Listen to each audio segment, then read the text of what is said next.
Welcome to episode 4. We are talking about why making money matters, why it's important, how to get it, how to multiply it. Let's roll.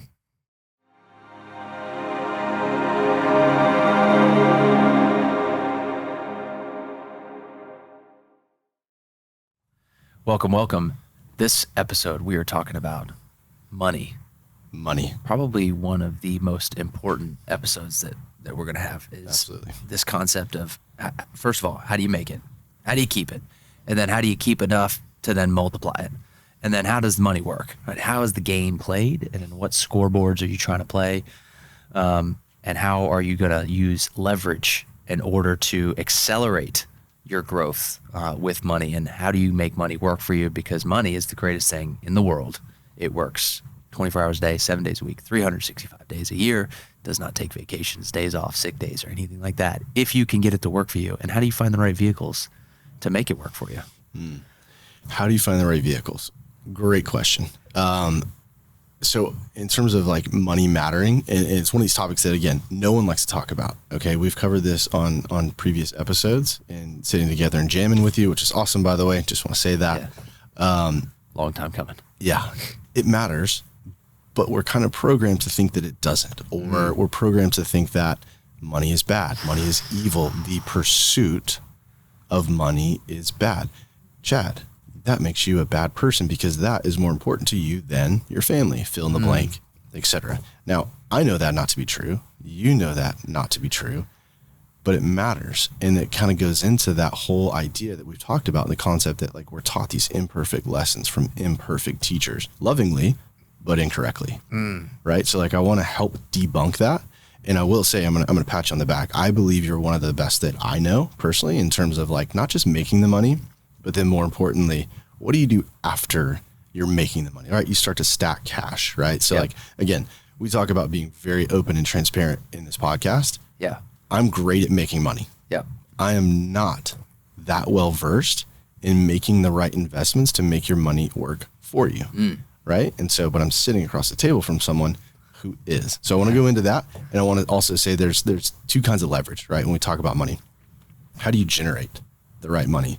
You have the right vehicle, right? And then you get into high leverage situations within your business. So you want to have minimal input for maximum output, right? So like what I mean by that is the smallest amount of time for the largest output, the largest gain on the backside of it, right? And so like, I definitely want to talk about that, but I also want to talk about what you do after you start to stack cash and you make your money, right? Yeah. So let's go into it. Yeah. So before I go into the leverage piece of it and how to make your money multiply, like I want to hit the nail on the head of what Houston just mentioned. And that is that there is something that has been taught to not talk about money, and money is evil, but it's actually the love of money is the root of all evil. So money is not evil at all. Actually, and people say money can't make you happy.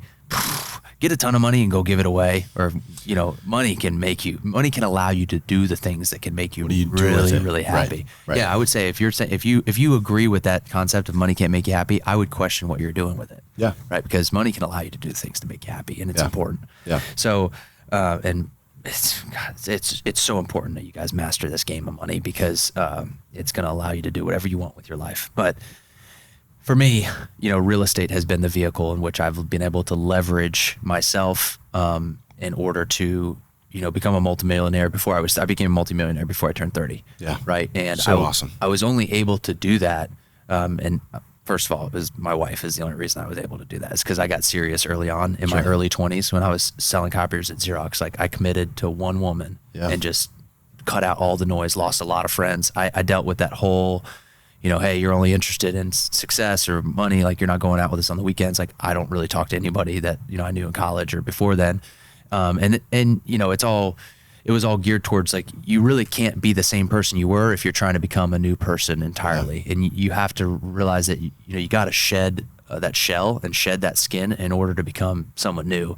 And, the caterpillar will look at the other caterpillar once that caterpillar becomes a butterfly and say, you've changed. Yeah. But that butterfly is supposed to look back and say, well, we're supposed to. You're supposed to. Right. So when it comes to leveraging money, real estate for me has always been the tried and true vehicle for wealth preservation and wealth multiplication. And here's why. I can leverage $1 million and go buy a $3 to $4 million piece of real estate, right? So that is leverage. Input allows me a greater output and to buy a bigger piece, right? And I do that through debt. Now, there's good debt and there's bad debt, right? Credit card debt is bad debt. A mortgage on a house, believe it or not, a house is a liability, not an asset. A mortgage is a bad debt. Like there's a lot of bad debt. Consumer debt is bad debt. It's debt that you have to pay, right? It's buying liabilities. Now, good debt is debt that's paid by others. So if you can leverage good debt, which is paid by the residents that live in our apartment complexes, and we talk about our apartment complexes, across the Southeast, and we make these places better places to live. So we're about making money, but we're at the very core of everything. We take care of our tenants, and we take care of our investors. We take care of our properties, and our properties take care of us. Yeah. And if you do it in that order, things will work out. I mean, if you try and maximize profit and squeeze the people that are living there, like it's just a self-deprecating, like you won't last long, right? Yeah. So leveraging money, when we invest in these apartment complexes, we can put, 25, 30% down and leverage the bank that brings the note for the mortgage. And we do a lot of creative financing too, which is a whole nother topic. But that mortgage is then paid by those investors or those tenants. And then above that is the free cash flow. It's called the net operating income is above the expenses and then the debt service. And that net operating income is the free cash flow that then goes to our investors, which we leverage other people's money to buy these assets because a lot of people like yourself are, high income earners. They're making a lot of money.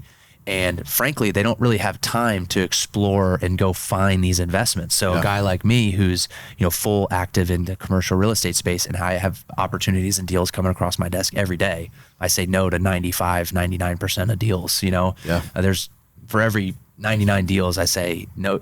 For every one deal I say yes to, I say no to about 90 of them, So that selection process and that underwriting process, that's a lot of time. And being able to, have somebody that you trust and can invest in, because when you invest in a real estate deal, like 9 times out of 10, you're investing in the operator and the person who's running it versus the actual piece of real estate itself. If you're going to be a passive investor. Now, if you're going to be an active investor like me and you're going to run these things, it's a whole different thing. Sure. But on the topic of money, if you want to get wealthy fast, you need to leverage debt and you need to understand how money works in order to leverage debt, because if you don't understand how money works and you try and leverage yourself, you may over leverage yourself and put yourself in a precarious situation, you and your family. Yeah. And that's not what this is about. This is about using good debt to accelerate your wealth game and be able to make money and create wealth for yourself.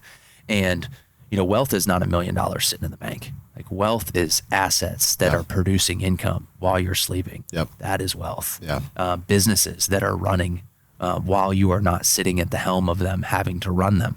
Right. Is wealth. Which plays into freedom, right? Like which is that success equals freedom. Money equals freedom, right? It allows you to do the things that we've talked about in other episodes, which is walking your purpose. Yep. Right. Yeah. 100%. So understanding this game of money and whatever your interest rate is on your debt, and we're coming into, we're in August 2022, the Fed has hiked interest rates. And let's talk about money and interest rates here for a second, because this is the game, right? Yeah. Can you get a return on your capital greater than the interest that you're paying? And now you have to factor in inflation, because if you're not earning north of 10% on your money, and I argue that inflation is probably higher than that, if you're not earning 10%, you're losing the game. Yeah. Because it's being printed away. Yeah. So when I can go get a bank loan at 5.25%, and I know that inflation's at 10%, I'm getting a bank loan at 5.25%, and I know my apartment complex produces a 20% average annual return, I'm winning the game. Yeah. I have a hard money lending business too. And my hard money lending business, we've had to up our interest that we need on our money now. We were originally at 15%, and now our hard money goes out at 20%. Yeah. Now, I only lend to people I know and trust. And that being said, it comes fast. Like I can wire same day, things like that, which allows me to charge the 20%. But I know that south of 20%, it just doesn't make sense for me to lend that money, because it's costing me more. That money is costing me more. So how much does your money cost you?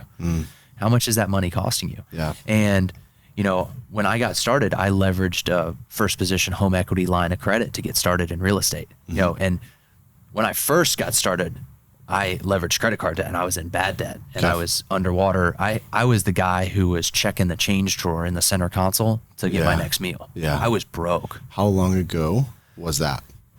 That was, God, that was 8 years Okay. ago. 28 years ago. No, 8 years ago. Yeah. Okay. So Seven everybody years. listen to that for just a second, because I feel like this story can get lost. So, I'm sitting across the table from someone who was a millionaire before 30, right?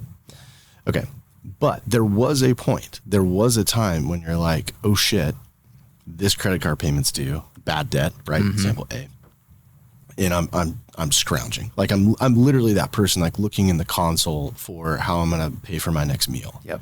So I just want to highlight the fact that like everyone's there at some point. And if they're not, they're either one, lying to you, Yeah. or two, this is family money and they're probably not the people you should be listening to. And that's great. If you have that and you're a good practitioner, and putting it in place, that's fantastic. But my point is, everyone's been in that situation where you're like, Brittany Faith Turner, if anyone listening to this listens to her as well, Jeremy Alexander Newsom, these are great examples of people that have been in situations where it's like dire. Yeah.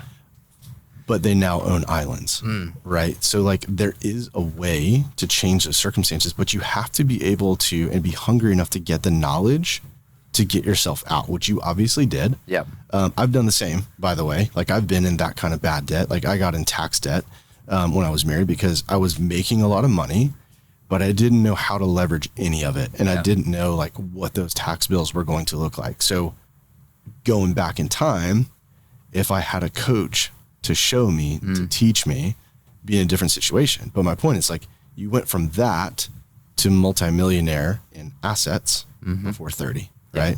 Okay. Yeah. And to drive the point home, whatever your rock bottom looks like, maybe it's not scrounging in the change store for your next meal. Like it doesn't have to be that dramatic. It can be your rock bottom can be whatever it might be. I mean, it might be where you're at right now and you have some money in the bank and you're kind of got a little money, that's okay. You just have to make a decision that I'm never going to go back there. And I'm still that guy. Like I go broke right now and I operate as if I'm broke. Yeah. I operate like from a place of, because I learned what you learn is resourcefulness. Yeah. And you learn like how to operate when your back's against a wall. And those lessons when your back's against a wall are invaluable moving forward because you need them in entrepreneurship. But like, I had a car, I was worried about, I had to sell stuff around the house to make sure my car didn't get repossessed. Like I had an Xbox at the time because I was wasting time playing video games and like selling little stuff to make sure the car, and then there was a few months of that and just constantly wanting to go back to selling copiers because that was after I left my job, my 6-figure job. That was my first year of being an entrepreneur. So how many days did I feel like quitting?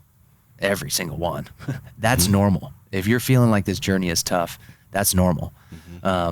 So just want to give you guys some, if whatever that rock bottom looks like, and hopefully you're not there, hopefully you're already in this multiplication game. And now what we're talking about is going to help you accelerate even more because getting your money into vehicles that are going to, number one, outrun inflation, number two, outrun the interest that it's costing you, and number three, produce passive monthly cash flow that you can then pay your bills with, number one, and then fund your lifestyle because that's what money is geared to do, right? It's a currency that is meant to flow. And people this has been taught in us and instilled in us is to like hold on to it real tight, just like get some and then hang on to it, save a penny. Well, that may have worked for our grandparents or great grandparents when the interest rates were, 12% for keeping your money in the bank. Your interest rate, if your money's in the bank, it's like 0.04% or whatever it is. It's terrible. It is horrific. Horrific. Yeah. If you think you're going to save your way to wealth, you're horribly mistaken. And for our generation, the generations after us, like you better figure out how to get this money to work for you. And you better, figure out what vehicles you want to put yourself in, number one, and then put your money in so that you can get this, get out of this rat race. Yeah. Totally. I think so. A couple of things that I do want to touch on. You said,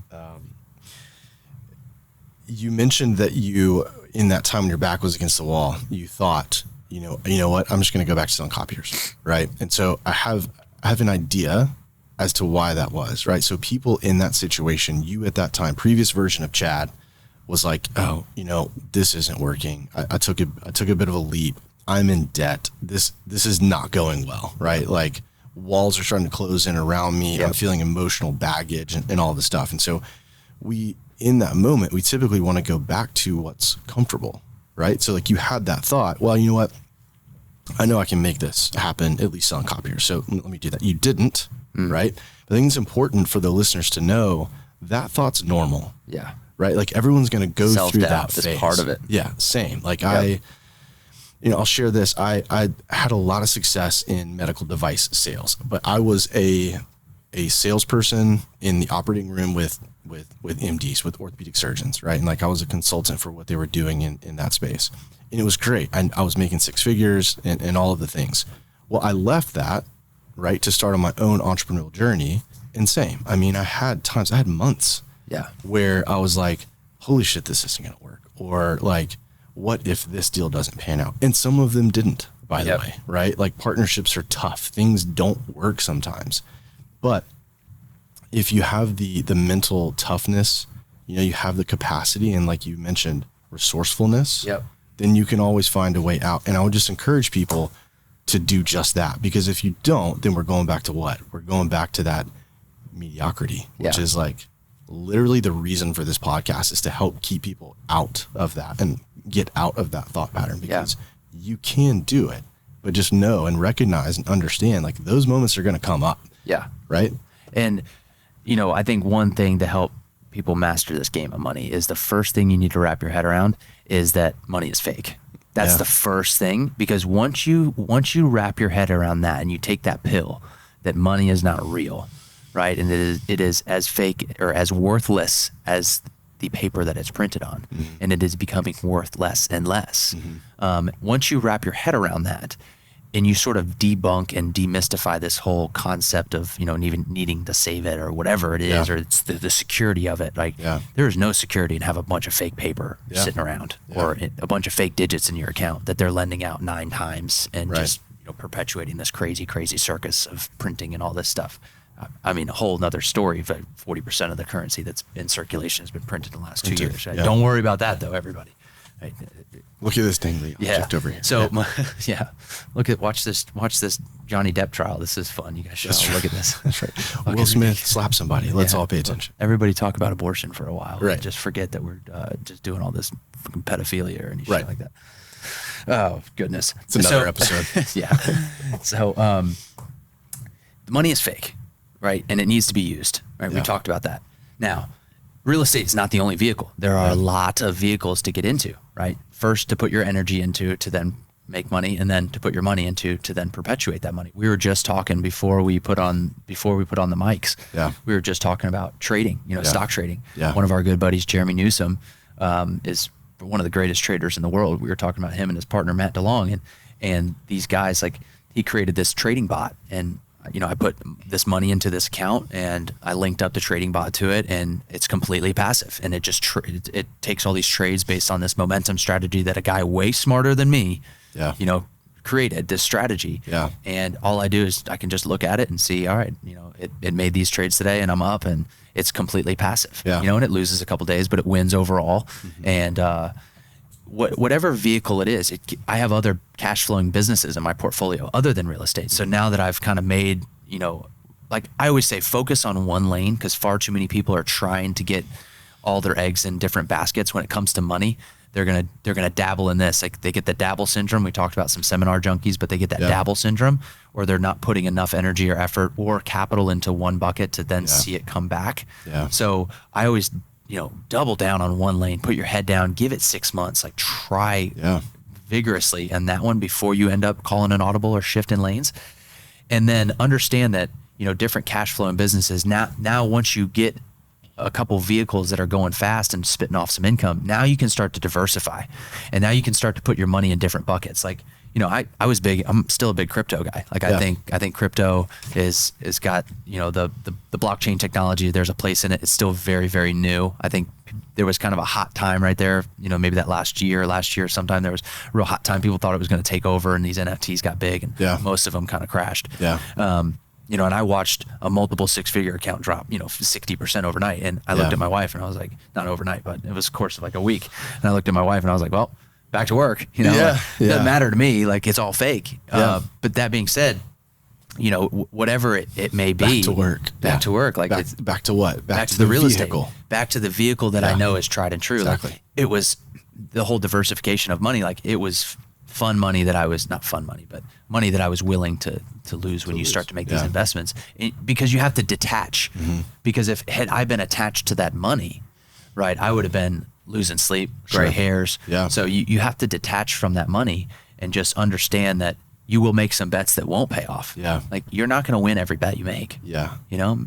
Yeah. And something on that goes back to, we talk a lot about mindset, right? And having your mind right so that everything else can be in alignment.